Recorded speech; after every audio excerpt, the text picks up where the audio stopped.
Hi, good morning everyone. Welcome back in this video. Good morning everyone. Welcome back in this video. Ta-na-na-na-na-na. So where we have to do time of supply and value of supply. I'm going to page number 300. Illustration number 1 करेंगे. मेरे साथ पढ़ेंगे. A machine has to be supplied at site. It is a supply of goods. First of all, machine को supply करना है, goods की supply हो रही है, फॉरवर्ड चार्ज में टैक्स लगेगा. तो फॉरवर्ड चार्ज में गुड्स के केस में टाइम ऑफ सप्लाई क्या होता है ये आपको बताना है.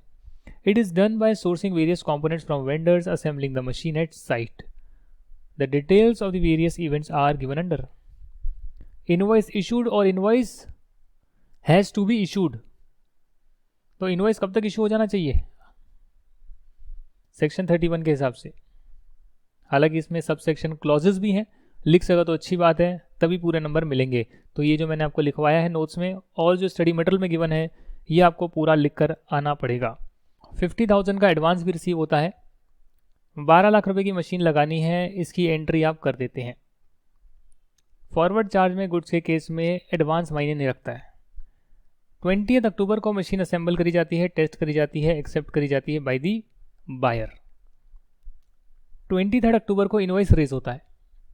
तो क्या 20 अक्टूबर को जब बायर ने एक्सेप्ट कर ली, जब उसकी डिलीवरी कंप्लीट हो गई, तो क्या आपको तब तक इनवॉइस इशू कर देना चाहिए था या नहीं करना चाहिए था? ऑब्वियसली मुझे कर लेना चाहिए था. तो इसका मतलब 20 अक्टूबर या 23 अक्टूबर यानी इनवॉइस इशूड या invoice has to be issued या शुड हैव बीन इशूड. जो भी अर्लियर है, जो कि हमारे केस में 20 अक्टूबर है, इस दिन तक आपका इनवॉइस इशू होना चाहिए था. तो इस दिन को आप रेलेवेंट मानेंगे और इस दिन को आप टाइम ऑफ सप्लाई मानेंगे. अब इसको लिखने का क्या तरीका है? इसमें आप अगर यहाँ देखेंगे तो नोटिफिकेशन का जिक्र करा है कि भैया registered person excluding composition supplier GST outward supply पे देना होता है of goods at the time of supply is specified under section at the time of supply specified under section 12(2)(a), जो कि है date of issue of invoice और the last date on which invoice ought to have been issued in terms of section 31. तो पहले आपने explain करा है कि कब आपको जो है टाइम ऑफ सप्लाई मानते हैं फॉरवर्ड चार्ज के केस में in the case of goods. फिर आप बताते हैं कि इनवॉइस कब तक इशू हो जाना चाहिए था. वो आप बता रहे हैं 20 अक्टूबर को हो जाना चाहिए था, क्योंकि आपने गुड्स जो है रेसिपिएंट को अवेलेबल करवा दिए and as per section 31 sub section 1 clause B आपको इस डेट तक इनवॉइस इशू कर देना चाहिए था. करेक्ट और नॉट? और इसीलिए आपका टाइम ऑफ सप्लाई सेक्शन 12 के हिसाब से 20 अक्टूबर होगा पूरी 12 लाख की अमाउंट के लिए. तो ऐसे जब आप पूरा आंसर लिख कर आते हैं सिस्टमैटिक ढंग से, हमारे नोट्स का ज्ञान और स्टडी मटेरियल के ज्ञान को मर्ज कर कर, तब आपको पूरे नंबर मिल सकते हैं. इलस्ट्रेशन नंबर 2 की बात करते हैं. Gas is supplied by pipeline. अरे वाह, मतलब मुझे पता ही नहीं था कि गैस जो है पाइपलाइन से सप्लाई होती है. अपने यहाँ तो सिलेंडर आते हैं. To the recipient the supply is to be made for a period of 1 year. Monthly payments are to be made by the recipient as per the contract and the details of the payment made are July 5, August 5, September 5. 2 lakh रुपए हर महीने जा रही है. 2 लाख यहाँ, 2 लाख यहाँ, 2 लाख यहाँ. इसका टाइम ऑफ सप्लाई आपको बताना है.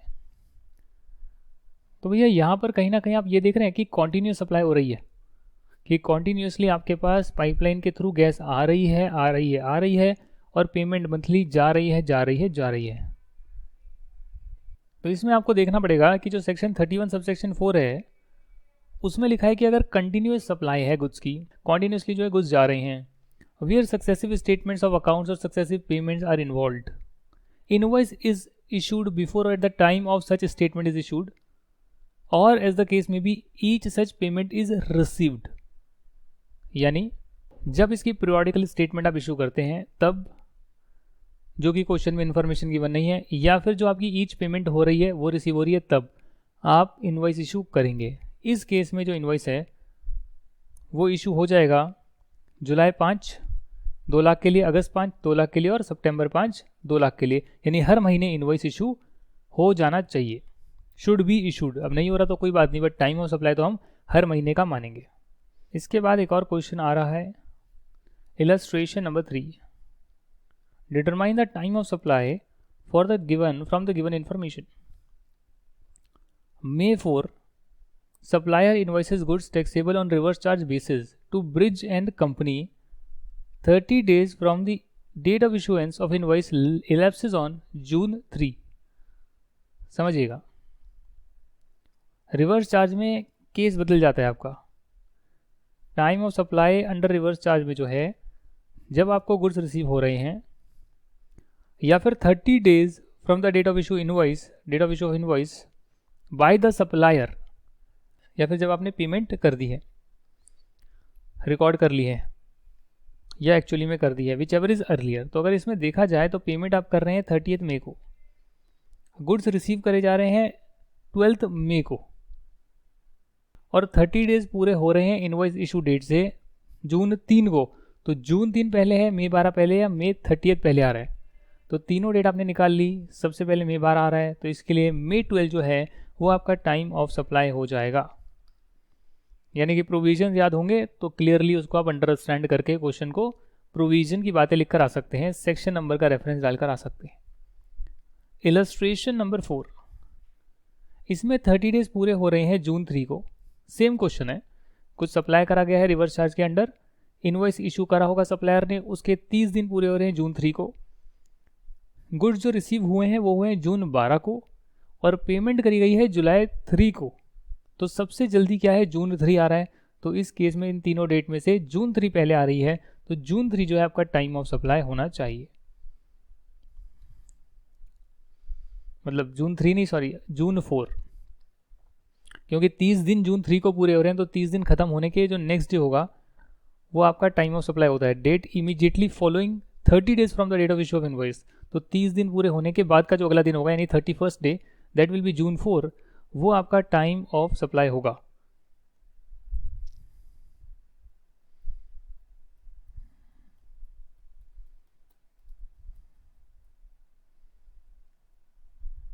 Illustration number 5. Determine the time of supply from the following particulars.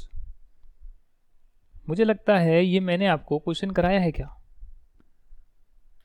ये हमने अपनी बुक में क्वेश्चन करा है क्या, एक बार देख लेता हूँ.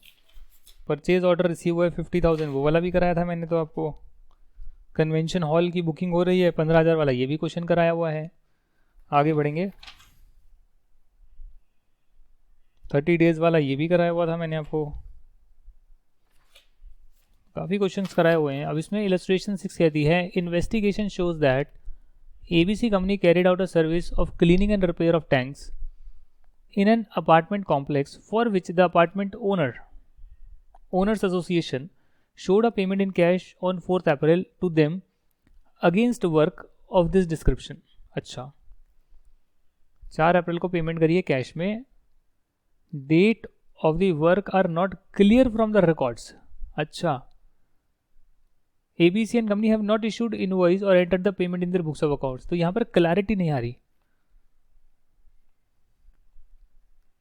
क्या समझे आप, इसमें टाइम ऑफ सप्लाई डिटरमाइन आप नहीं करवा पा रहे. तो इसमें क्या करेंगे आप, ना तो इसमें इनवॉइस की डेट आपको पता है, ना जिस दिन सर्विस प्रोवाइड करी वो आपको पता है, ना date of receipt of payment पता है. क्या करेंगे आप, पेमेंट की डेट नहीं पता, सर्विस प्रोवाइड करी, इनवॉइस प्रोवाइड करा, कुछ डेट नहीं मालूम है. तो इस केस में कैसे करेंगे आप, इस केस में टाइम ऑफ सप्लाई होगा section 13 sub section 2 clause C, the date on which recipient of service shows receipt of the service in his books of accounts. अपनी बुक्स में जब वो बुक कर रहा है सर्विस, जो कि 4 अप्रैल आ रही है, वही आपका टाइम ऑफ सप्लाई मान लिया जाएगा, क्योंकि और चीज़ें मेंशन नहीं है, गिवन नहीं है, फाइंड नहीं हो पा रही है. May 4 ये मैंने आपको कराया हुआ है आपकी बुक में ऑलरेडी, ई बुक में. तो हम आगे पढ़ेंगे, और यहाँ पर आ रही है एक और इलस्ट्रेशन जिसमें लिखा है, determine the time of supply from the given information. May 4 को एक जर्मन कंपनी है वो इशू कर रही है email informing its associated company ABC limited of the cost of technical services provided to it. और 2 जुलाई को ABC लिमिटेड ट्रांसफर कर रही है amount to the account of German company. तो अगर बाहर की कंपनी इंडिया में कोई सर्विस प्रोवाइड कर रही है अपनी एसोसिएटेड एंटरप्राइज को। तो टाइम ऑफ सप्लाई होता है date of payment for the service, जो कि इस केस में है जुलाई 2, और date of entry of the service in the books of accounts of the recipient, जो कि इस केस में है, जो कि गिवन ही नहीं है। डेट ऑफ एंट्री गिवन ही नहीं है। आपने अपनी बुक्स में रिकॉर्ड कब करा और आपने एक्चुअली में पेमेंट कब करी, जिसको रिसीव हो रही है सर्विस, वो एक्चुअली में टाइम ऑफ सप्लाई माना जाता है। तो इस केस में क्योंकि दे नहीं रखा है, no prior entry of the amount in the books of accounts of ABC limited is given, therefore तो जुलाई 2 जो पेमेंट की डेट है वो आपका टाइम ऑफ सप्लाई माना जाएगा as per second proviso of section 13(3). अब ये सेकेंड प्रोवाइजो है, ये मैंने आपको यहाँ पर नहीं लिखवाया है, मैंने प्रोविजन लिखा है, बट मैंने ये नहीं बताया कि ये सेकेंड प्रोवाइजो में बात लिखी है।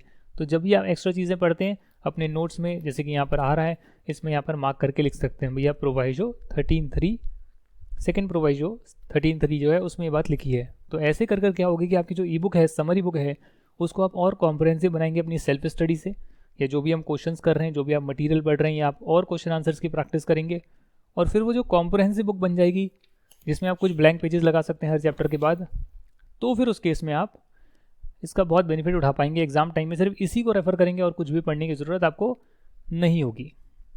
अब जो है आपकी टेस्ट योर नॉलेज है, इसके भी देखा जाए तो भैया 15 क्वेश्चन हैं, 15 क्वेश्चन हैं।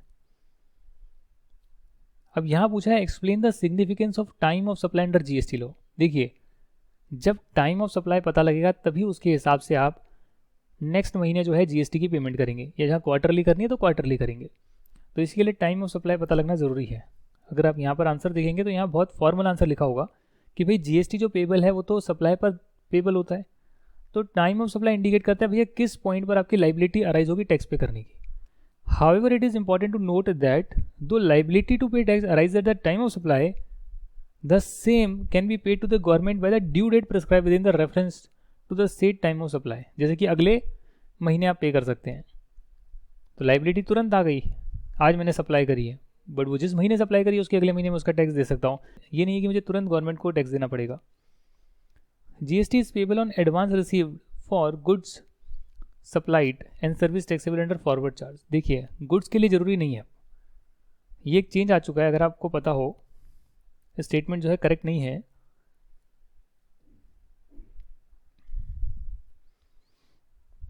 जीएसटी जो है advance receive for supply of taxable जो सर्विसेज है उस केस में एडवांस पर भी टैक्स देना पड़ सकता है फॉरवर्ड चार्ज के केस में, क्योंकि उसमें डेट होती है earlier of date of issue of invoice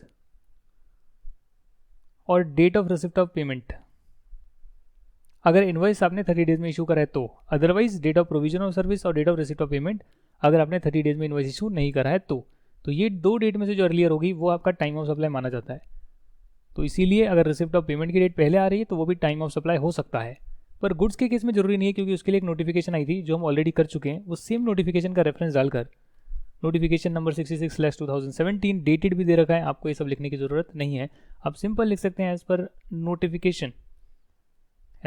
notification in the year 2017 ऐसे करके लिख सकते हैं, तो भी काम चल जाएगा। Determine the time of supply in the following cases assuming that GST is payable under reverse charge. तो रिवर्स चार्ज के केस में क्या प्रोविजंस होते हैं मुझे बताइए। ये फॉरवर्ड चार्ज का केस है। मैं आपकी बुक का पेज नंबर आपको बता देता हूँ। पेज नंबर 21 है, आगे पीछे भी हो सकता है, जहाँ पर मैंने time of supply of goods section 12 subsection 3 में बताया है। Date of receipt of goods यहाँ पर दे रखी, या तो ये डेट या फिर 31st day from the date of issue of invoice. तो date of issue of invoice जो है वो गिवन है, बट इसका 31st डे गिवन नहीं है। 31st डे कितना होगा? 30th जुलाई होगा। और 31वां दिन क्या होगा? 31st जुलाई होगा। नहीं भाई, 30th जून और 30 दिन जुलाई के 31 दिन हो गए। अच्छा, एक दिन जून का और 29 दिन जुलाई के 30 दिन हो गए, तो फिर तो 30 जुलाई होना चाहिए। इसमें भी 30 जुलाई, इसमें भी 30 जुलाई। 31वां दिन क्या होगा? And date of payment by the recipient of goods, तीनों में से जो अर्लियर है वो आपका टाइम ऑफ सप्लाई होगा। जैसे क्या जुलाई 1 पहले आ रहा है, अगस्त 10 पहले आ रहा है, या 30 जुलाई पहले आ रहा है? वही जुलाई 1 पहले आ रहा है। क्या जुलाई 1 पहले आ रहा है? क्या जून 25 पहले आ रहा है, या 30 जुलाई पहले आ रहा है? जून 25 पहले आ रहा है, क्या जुलाई 1 पहले आ रहा है, पार्ट पेमेंट जो है जून 30 को करी गई है वो पहले आ रहा है, या 30 जुलाई पहले आ रहा है। भाई जो पार्ट पेमेंट करी गई है उस पार्ट पेमेंट के लिए तो आपकी जून 30 डेट होगी, और बैलेंस अमाउंट जो है वो आपने जुलाई 20 में पे करा है।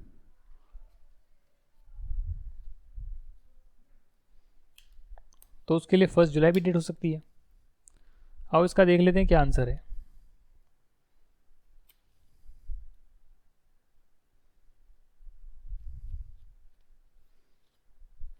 जुलाई 1, 25 जून, जून 30 for part payment and July 1 for balance payment.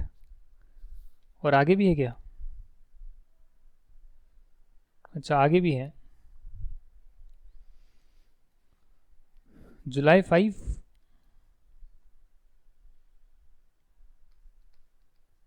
Second जुलाई, 30 दिन के बाद 31वां दिन। इनवॉइस इशू हुआ जून 1 को, तो 1 जून के बाद 30 दिन ऐड कर लीजिए तो आएगा 1 जुलाई, और उसके बाद का 31वां दिन आएगा 2 जुलाई। Payment is entered in the books of accounts on June 28 and debited in the recipient bank account on June 30। तो जो भी अर्लियर है वो आपकी डेट ऑफ पेमेंट मानी जाती है, वो आ गई आपकी जून 28। नहीं पता तो पहले रिवीजन कर आइए, ये पहले है, ये पहले है, ये पहले। डेफिनेटली जून 28 पहले है, तो इसके लिए जो है मैं जून 28 को सेलेक्ट करूँगा, जून 28 को मैं सेलेक्ट करूँगा। और आखिरी है आपका 1 जुलाई, यह पेमेंट आपने करी है जून 26 को,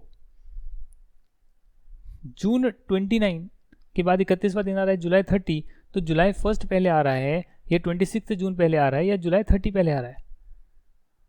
जून 26 पहले आ रहा है तो जून 26 आप यहाँ पर लिखेंगे, यानी कि आपको प्रोविजंस पढ़ने हैं। प्रोविजंस के बाद आपको ऐसा टेबल बनाना है, या फिर आप उसको अलग से भी देख सकते हैं कि भैया जिस दिन रिसिप्ट हुआ है गुड्स का, जिस दिन पेमेंट करा है, और जिस दिन इनवॉइस इशू हुआ है बाय द सप्लायर, उसका 31वां दिन कौन सा है। तीनों में से जो अर्लियर है वो आपका टाइम ऑफ सप्लाई है। और अगर पार्ट पेमेंट के लिए कोई अलग डेट है, पार्ट पेमेंट के लिए कोई अलग है, तो दोनों पेमेंट का अलग अलग टाइम ऑफ सप्लाई आप निकालेंगे।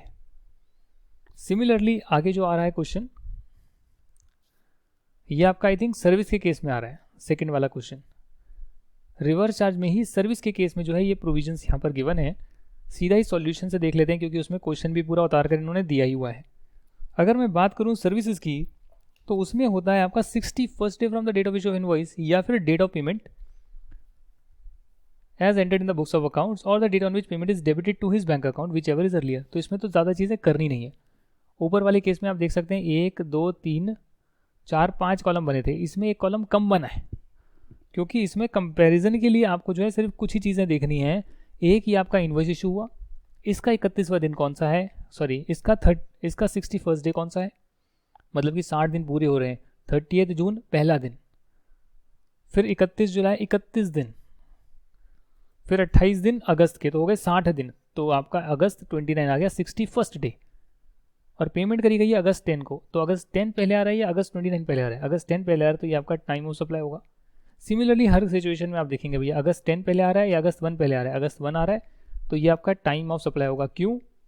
क्योंकि इस केस में अगस्त 10 को आपने रिसीव करी सर्विस, जून 1 को इनवॉइस इशू करा, उसका 61st डे आता है उसके बाद 1 अगस्त, तो 1 August versus 10 August whichever is earlier is 1 August, तो ये आपका टाइम ऑफ सप्लाई होगा।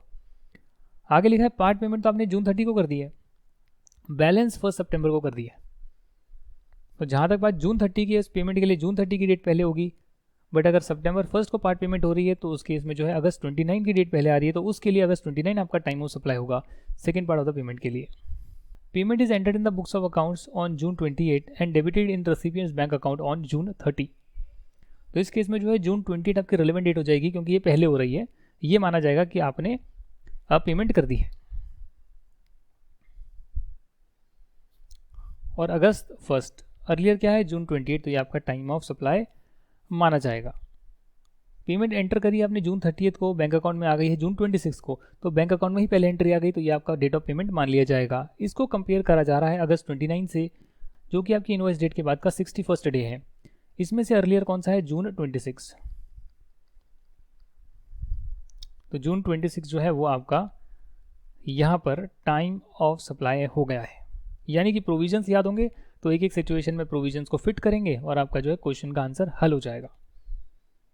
कबीरा industries engaged the services of transporter, तो ये लिमिटेड कंपनी है, ये ट्रांसपोर्टर की सर्विसेज ले रही है। इस केस में जो है रिवर्स चार्ज का अगर आपने चैप्टर करा है तो वो रिवर्स चार्ज में आता है, गुड्स ट्रांसपोर्ट एजेंसी जो सर्विस प्रोवाइड करती है। तो इस केस में आपका जो डेट होगी टाइम ऑफ सप्लाई की वो होगी डेट ऑफ पेमेंट या 61st day from the date of issue of invoice, जैसे कि ऊपर हम करते आए हैं। देयरफॉर इसमें आपको आइडेंटिफाई करना पड़ा कि भैया ये पर्टिकुलर सर्विस फॉरवर्ड चार्ज की है, रिवर्स चार्ज की है। और जब आपने आइडेंटिफाई कर लिया रिवर्स चार्ज की सर्विस है तो उसके हिसाब से क्या टाइम ऑफ सप्लाई होना चाहिए, उसके प्रोविजन याद होनी चाहिए। और जब प्रोविजन याद है तो कंपेयर करोगे कि अच्छा डेट ऑफ पेमेंट जो है 17 जून है और जो 61st डे आएगा इनवॉइस डेट के वो बहुत बाद में आएगा, पेमेंट आपने पहले ही कर दी है, तो इसलिए 17 जून ही जो है आपका टाइम ऑफ सप्लाई हो जाएगा। आप चाहे तो यहाँ देख भी सकते हैं 17 जून को पेमेंट हो गई और इनवॉइस 22 जुलाई को है, तो उसके बाद भी मैं अगर 61 डे देखूंगा 61st डे तो बहुत आगे आएगा। वो वाली डेट या 17 जून की date whichever is earlier, तो 17 जून पहले आ रहा है ना, तो यही आपका टाइम ऑफ सप्लाई हो गया। Raju private limited receives the order and advance payment on 5th January for carrying out an architectural design job. It delivers the design on 23rd April. By oversight, no invoice is issued at that time and it is issued much later after the expiry of the prescribed period for issue of invoice. Time of supply of service क्या होगी? अगर invoice आपका time पर issue नहीं होता है तो उस केस में प्रोविजन ऑफ सर्विस को आप कंपेयर किससे करते हैं? पेमेंट। तो यहाँ पर पेमेंट कब आई? 5th जनवरी को, और प्रोविजन फॉर सर्विस क्या है? 23rd अप्रैल को। अर्लियर क्या है? 5th जनवरी। तो 5th जनवरी क्या होगा आपका? Time of supply. 5th जनवरी आपका टाइम ऑफ सप्लाई होगा। सारा खेल प्रोविजंस का है। Investigation shows that 150 cottons of ceramic capacitors were dispatched on 2nd August, but no invoice was raised and the transaction were not entered in the books of accounts. There was no evidence of receipt of payment. What is the time of supply? अभी जब आपके पास कुछ है ही नहीं information तो सिर्फ एक information आपके पास है 2nd अगस्त की, तो इस आंसर को कैसे फ्रेम करोगे? यहाँ पर इनवॉइस जो है वो आपका 2nd अगस्त से पहले इशू हो जाना चाहिए था, तो इसके लिए 2nd अगस्त जो है आपका टाइम ऑफ सप्लाई मान लिया जाएगा। अगला क्वेश्चन है question number 8। An order is placed on Ram and Company on 18th August for supply of consignment of customized shoes supply करे जा रहे हैं। Ram and Company gets the consignment ready and informs the customer and issues the invoice on 2nd December। तो यहाँ पर क्या क्या हो रहा है देखिए, ऑर्डर प्लेस करा जा रहा है, राम एंड कंपनी वो कर रही है 18 अगस्त को ऑर्डर प्लेस कि भैया कंसाइनमेंट की सप्लाई करो। Ram and company gets the consignment ready and inform the customer and issues invoice on 2nd December। Invoice issue हो रहा है 2nd December को। कस्टमर कलेक्ट कर रहा है consignment from the premise of Ram and company on 7th December and electronically transfer the payment which is entered in the books of accounts और in the accounts on 8th December। Time of supply क्या होगा for the purpose of payment of tax? तो यानी कि order Ram and company ने place करा, तो order जो प्लेस करा वो डेट तो इररिलेवेंट हो गई भाई। मैं कभी भी ऑर्डर प्लेस करूं उसका कोई तुक नहीं है, कोई लिंक नहीं है कि हमें कंसाइनमेंट भेजिए। कंसाइनमेंट आया, उसका इनवॉइस इशू हुआ था 2nd December को, मैंने कलेक्ट करी पेमेंट 7th December को और पेमेंट एक्चुअली में करी 8th December को, तो इसमें 2nd December जो है सबसे अर्लीस्ट डेट आ रही है। तो इसके लिए 2nd December ही जिस दिन आपने इनवॉइस इशू करा वो आपकी जो है डेट हो जाएगी, टाइम ऑफ सप्लाई की डेट हो जाएगी। तो प्रोविजन को एक्सप्लेन करें और लिख कर आएँ। क्यों हो जाएगी? क्योंकि जिस दिन इनवॉइस इशू हो जाना चाहिए था वो डेट बाद की है और इनवॉइस जो एक्चुअली में इशू हुआ वो पहले की है, 2nd December की है। तो जो भी पहले है वही आप कंसीडर करेंगे और उससे पहले आप उसको जो है टाइम ऑफ सप्लाई मानेंगे। Meal coupon are sold to a company on 9th August for being distributed to the employees of the set company. The coupons are valid for 6 months and can be used against purchase of any food item like. Employees use them in various stores for purchase of various edible items in different dates throughout the 6 months. What is the date of supply of coupons? अब यहाँ पर क्योंकि पहले से नहीं पता कि coupon किस चीज़ के लिए यूज़ होंगे, तो जब वो यूज़ होंगे एक्चुअली में तभी इसका जो है टाइम ऑफ सप्लाई माना जाएगा। ठीक है ना? तो आप इसको ऐसे लिख कर आएंगे, as the coupons can be use for variety of food items which are taxed at different rates, supply can not be identified at the time of purchase of the coupons. तो कूपन की supply हो रही है, फिर coupon से food product की supply होगी, दो चीज़ें हैं। जब कूपन की सप्लाई हो रही है सिर्फ उसकी बात करी जा रही है, भैया कूपन किसी ने खरीदे तो वो सप्लाई हो गई कूपन, पर उससे क्या चीज़ खरीदोगे ये नहीं पता। तो इसके लिए टाइम ऑफ सप्लाई जो होगा वो उनकी रिडेम्पशन डेट होगी, जब भी उन कूपन को रिडीम करा जाएगा जिस भी फूड आइटम के लिए, तब माना जाएगा कि भैया इस चीज़ के लिए आपने यूज़ करा है और इतनी रेट पर टैक्स लगेगा, क्योंकि एक्चुअली में आपने फूड डायरेक्टली ना देकर आपने कूपन के थ्रू फूड दे दिया। A firm of advocate issues invoice for services to ABC limited on 17 Feb। अच्छा, अब इसमें से कई लोग पूछेंगे सर फिर फूड आइटम पर अलग से जीएसटी लगेगा। भाई उसको कंट्रोवर्शियल है भाई, चल रही है भैया, डिबेट चल रही है उस पर। अब गूगल पे जाइए, पढ़िए, लोगों के तर्क वितर्क हैं, बहुत जगह पे जीएसटी में फ्लॉज हैं, चल रही है डिबेट, क्या होगा। Firm of advocate issues invoice for services to ABC limited on 17 Feb। Advocate ने इनवॉइस इशू करा, payment is contested by ABC limited on the ground that on account of negligence of the firm the company case was dismissed by the court for non appearance which necessitated further appearance for which the firm is billing the company. The dispute drags on and finally the payment is made on 3rd November। अब ये एक बहुत ही important चीज़ आ गई है कि advocate से service ले रहे हो तो रिवर्स चार्ज में फॉल करेगा, और अगर रिवर्स चार्ज में फॉल करेगा तो उस केस में क्या होगा सर, मुझे बताइए 10th वाले में क्या होगा। डेट ऑफ पेमेंट जो कि एक्चुअली में हमने 3rd नवंबर को करी, या फिर 61st day from the date of issue of invoice जो है 19 अप्रैल। तो भैया 19 अप्रैल पहले आ रहा है, तो 19 अप्रैल ही आपकी जो है टाइम ऑफ सप्लाई मान लिया जाएगा, क्योंकि ये रिवर्स चार्ज में फॉल करता है। अब जिनको ये नहीं पता कि रिवर्स चार्ज में फॉल करता है वो आंसर नहीं कर पाएंगे, वो अटक जाएंगे। Modern security company provides service of testing of electronic devices. In one case it tested a batch of device on 4th and 5th September but could not raise invoice till 19th November। तो test आपने कर लिया 4-5 सितंबर को कर लिया, invoice raise नहीं कर पाए 19 नवंबर तक because of some dispute about the condition of the device on return. Payment was made in दिसंबर। What is the method to fix the time of supply of service. अब यहाँ देखिएगा इस आंसर को कैसे करना है। पहली बात तो यहाँ पर आप सर्विसेज की सप्लाई कर रही हैं, और सर्विसेज की सप्लाई में टाइम ऑफ सप्लाई क्या होता है। अगर इनवॉइस टाइम पर इशू हुआ तो इनवॉइस की डेट हो जाती है, बट अगर इनवॉइस टाइम पर इशू नहीं हुआ है तो उस केस में जब पेमेंट कर रहे हैं या date of provision of service है whichever is earlier will be your time of supply. इस केस में जो सर्विस प्रोवाइड करी गई है वो 5 सितंबर को प्रोवाइड करी गई है, but not invoice with in the prescribe time limit. मतलब इनवॉइस टाइम पर इशू नहीं करा है, तो इसलिए 5 सितंबर ही आपका टाइम ऑफ सप्लाई हो जाएगा, क्योंकि वो पहले हो रहा है और डेट ऑफ पेमेंट बाद में है ना। पेमेंट तो दिसंबर में हो रही है और सर्विस जो है वो आप प्रोवाइड कर रहे हैं सितंबर में। XYZ कंपनी एक फर्म है चार्टर्ड अकाउंटेंट्स की, इशू कर रही है invoice for services rendered to mister A on 7 सितंबर। Determine the time of supply in the following independent cases. Provision of service was completed on 1st August and the payment was received on 20th September। तो CA firm service provide कर रही है तो क्या होगा, forward charge reverse charge में तो नहीं आता, एडवोकेट आते हैं, CA फर्म तो नहीं आती। सर्विस प्रोवाइड कर रही है तो इनवॉइस टाइम पर इशू हुआ नहीं हुआ वो देखेंगे आप।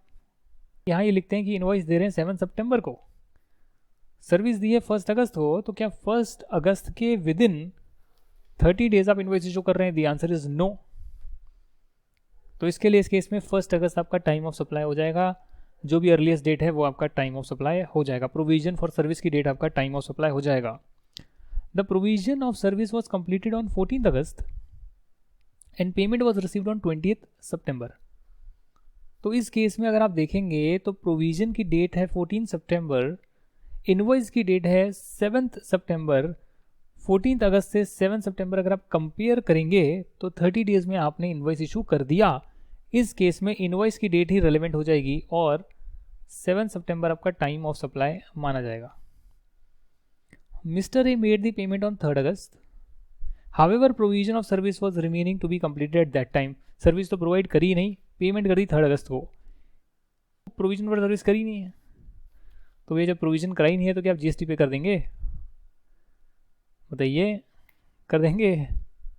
बिल्कुल कर देंगे। देखिए पहले में 1 अगस्त है क्योंकि इनवॉइस 30 डेज में इशू नहीं हुआ, दूसरे में 7 सितंबर है क्योंकि इनवॉइस 30 डेज में इशू हो गया तो इनवॉइस की डेट आ गई है। थर्ड केस में 3 अगस्त है, earlier of date of issue of invoice और date of receipt of payment, whichever is earlier, क्योंकि इसमें अगर आपने एडवांस रिसीव कर लिया है तो भी आप जीएसटी जो है पे करते हैं, बट गुड्स के केस में एडवांस पर जीएसटी नहीं होता, उसमें तो सिर्फ इनवॉइस की डेट पर ही होता है। ये इनवॉइस जब इशू हो जाना चाहिए तब होता है। यहाँ पर mister A made a payment on 15 सितंबर, तो 15 सितंबर को पेमेंट हुई, इनवॉइस इशू कब हुआ? 7 सितंबर को, तो इस केस में क्या होगा? 7 सितंबर जो है आपका टाइम ऑफ सप्लाई हो जाएगा। क्वेश्चन नंबर 13 पर हम आ चुके हैं। Messrs Pranav associates is a partnership firm provided recovery agent services to Neutron Credits Limited, a non-banking financial company and a registered supplier. On 15th January, invoice for the same was issued on 7th February. That is within 60 days. Payment is made on 18th April, credited to the bank account on 20th April. Person liable to pay GST. It's a case of reverse charge, and Neutron Credits Limited will be liable to pay GST. Time of supply of service will be बताइए, invoice issue करा है 7 Feb को, so 61st day from the issue of invoice. मार्च अप्रैल कितना आएगा? Count कर देखो भैया, मार्च और अप्रैल 60 डेज पूरे होने के बाद का जो अगला दिन है वो है 9 अप्रैल। तो 9 अप्रैल पहले है या 18 अप्रैल या 20 अप्रैल में से जो अर्लियर है वो पहले है, यानी date of payment as entered in the books of accounts या डेबिट हो गया बैंक अकाउंट में, विच एवर इज अर्लियर, वो आपका डेट ऑफ पेमेंट होता है। तो 18 अप्रैल आपका डेट ऑफ पेमेंट हो गया, 9 अप्रैल आपके इनवॉइस डेट के 60वें दिन के बाद वाला दिन हो गया, जो भी अर्लियर है वो आपका टाइम ऑफ सप्लाई होगा। तो 9 अप्रैल जो है वो टाइम ऑफ सप्लाई माना जाएगा। क्वेश्चन 14 में कहते हैं mister X supplied goods for 50,000 to its customer miss Diana on 1st January on the condition that payment for the same will be made within a week. तो भैया mister x supply कर रहे हैं 50,000 to its customer, अच्छा 50,000 के good supply कर रहे हैं ऑन 1st January, कंडीशन है कि पेमेंट 1 हफ्ते में दोगे। उन्होंने जो पेमेंट है 2 फरवरी को दी है और उस पर इंटरेस्ट भी दिया है। What is the time of supply with regard to the addition in the value by way of interest in lieu of delayed payment for consideration. Section 12 subsection 6 में बात लिखी हुई है कि अगर वैल्यू में कुछ एडिशन होता है, interest, late fee, penalty, act की पेनल्टी नहीं, जो एक इंसान दूसरे इंसान पर पेनल्टी लगाता है, डिलेड पेमेंट के चार्जेस लगाता है, उस केस में टाइम ऑफ सप्लाई होगा जब ये कंसिडरेशन मिलेगा, इंटरेस्ट मिलेगा, तो 2 फरवरी आपका टाइम ऑफ सप्लाई हो जाएगा, क्योंकि 2 फरवरी को जो है पेमेंट करी गई है। ठीक है ना भैया। Messrs. Munch and Wunch Trading Company, a registered supplier, is liable to pay GST under forward charge. It has furnished the following information. Goods को सप्लाई करा 3 अक्टूबर को, इनवॉइस को इशू कर दिया 5 अक्टूबर को, पेमेंट रिसीव कर दी है आपने 9 अक्टूबर को। तो जब गुड्स की सप्लाई कर रहे हो तब आपको इनवॉइस इशू कर देना चाहिए था, और इनवॉइस आपने करा इशू 5 को, विच एवर इज अर्लियर। 3 अक्टूबर जो है आपकी जो डेट है उसे अगर मैं 9 अक्टूबर के साथ कंपेयर करूं तो 3 अक्टूबर पहले आ रही है, इसके लिए 3 अक्टूबर मेरा टाइम ऑफ सप्लाई माना जाएगा। The invoice should have been issued by this date. Value of supply हम नेक्स्ट क्लास में करेंगे और आपका मॉड्यूल 1 पूरी तरह से कंप्लीट करेंगे। 50% स्टडी मटेरियल के सभी illustrations and test your knowledge हम कर लेंगे। अगली क्लास में, और मुझे भी उससे काफ़ी कॉन्फिडेंस आ जाएगा कि भई हाँ काफ़ी हद तक मैंने करा दिया है। Thank you for watching this video, will see you in the next video, then tata and bye bye.